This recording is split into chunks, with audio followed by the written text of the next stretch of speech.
शाम दोस्तों, स्वागत है आपका आज की वॉक पे चर्चा में। कल जिनेवा में एक संधि होने वाली है यूएस और ईरान में, but knowing US, knowing Israel, एक बहुत बड़ी प्रॉबिलिटी है कि अगले 48 घंटे में इज़राइल कहीं ना कहीं ईरान पे कुछ ना कुछ करेगा।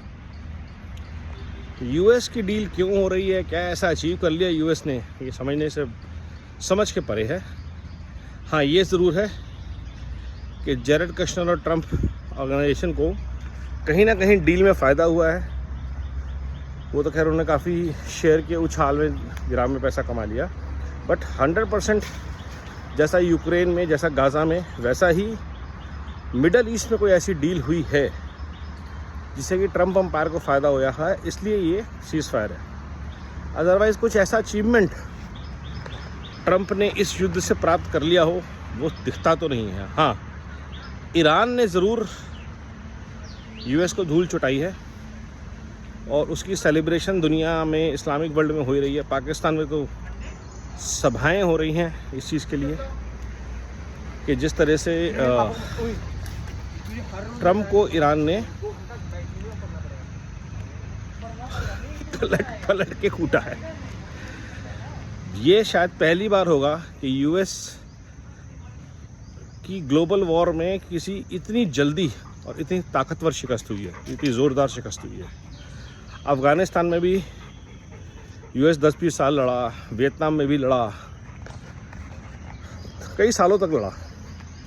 मिडल ईस्ट की लड़ाई भी काफ़ी लंबी चली, but compare to Afghanistan and Vietnam, the fights in the Middle East, चाहे वो लीबिया हो, चाहे वो इजिप्ट हो, चाहे वो ईरान हो, इराक हो, they were quick by US parameters.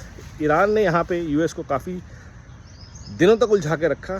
Surrender तो ट्रंप ने 18 मार्च को ही कर दिया था, लेकिन उसके बावजूद एक इज़्ज़तदार संधि पाने में उनको 2 महीने से ऊपर लग गए। और ये दर्शाता है यूएस की हालत आज की डेट में। दुनिया की सबसे ताकतवर कंट्री, जिसके पास अमेज़न, गूगल से लेकर के दुनिया की सबसे बड़ी हथियार वाली कंपनियाँ, फार्मा कंपनी सब हैं, उसको ईरान ने नाको चने चबवा दिए। और ये है नई जियोपॉलिटिक्स। समझिए, अगर आप आत्मनिर्भर हैं, अगर आप ग्लोबल इकोनॉमी पे पूरी तरह डिपेंडेंट नहीं हैं और आप एक अच्छे देश हैं, पढ़े लिखे लोगों का देश हैं, तो आप सेल्फ सस्टेन कर सकते हैं। ईरान कर सकता था, उसने किया। मिडल ईस्ट नहीं, सऊदी नहीं, यूएई नहीं कर सकता, इसलिए वो कभी उलझते नहीं हैं। सिमिलरली भारत आज जिस तरह से आत्मनिर्भर बन रहा है, भारत अपने टर्म्स पे चीज़ें डिक्टेट करेगा दुनिया में।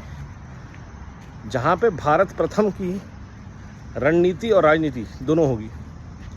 बहुत लोगों को बुरा लगेगा, जी नहीं, हमने दुनिया का ठेका बाद में लिया है, पहले अपना ठेका लिया है। हाँ, हम अपने बारे में ख्याल रखते हुए किसी का बुरा नहीं करेंगे। ये भारत की दशा भी है, दिशा भी शुरू से, अब तो और ज़्यादा। तो जियोपॉलिटिक्स के सिनेरियो से अगर देखें हम, यूरोप भारत के साथ अलाइंड है, अफ्रीका अलाइंड है, ब्रिक्स तो अलाइंड है ही है। एक यूएस को अगर आप इक्वेशन से बाहर रखें तो भारत को सामने से आके चैलेंज करने वाली आज की डेट में कोई ग्लोबल फोर्स नहीं है। चाइना थोड़ा बहुत कह सकते हैं, बट चाइना के भी बिजनेस इंटरेस्ट लाइंड है। चाइना का सारा व्यापार जो है वो भारत से चलता है, जैसे देशों से चलता है, क्योंकि चाइना में अपनी कंजम्पशन नहीं है। भारत अपने आप में बहुत बड़ी कंज्यूमर मार्केट है और ये एक बहुत अच्छी स्ट्रेटजी है कि हम एक्सपोर्ट्स पे पूरी तरह डिपेंडेंट नहीं है, वरना कोई भी हमारी नकेल दबा सकता है। So I think we have a balanced approach. हाँ, जंग हमारी आज भी एक ही चीज़ से है, वो है भ्रष्टाचार से, जिससे कि बाकी सब प्रॉब्लम है, म्यूनिसिपल प्रॉब्लम्स से लेकर के, पॉल्यूशन से लेकर के, लैंड ग्रैबिंग, जिहाद, सबकी जड़ों में भ्रष्टाचार है।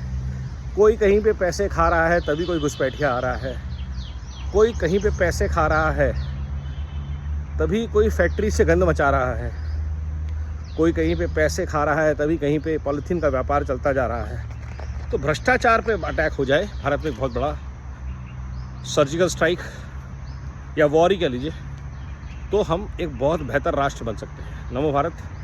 वंदे मातरम, जय हिंद।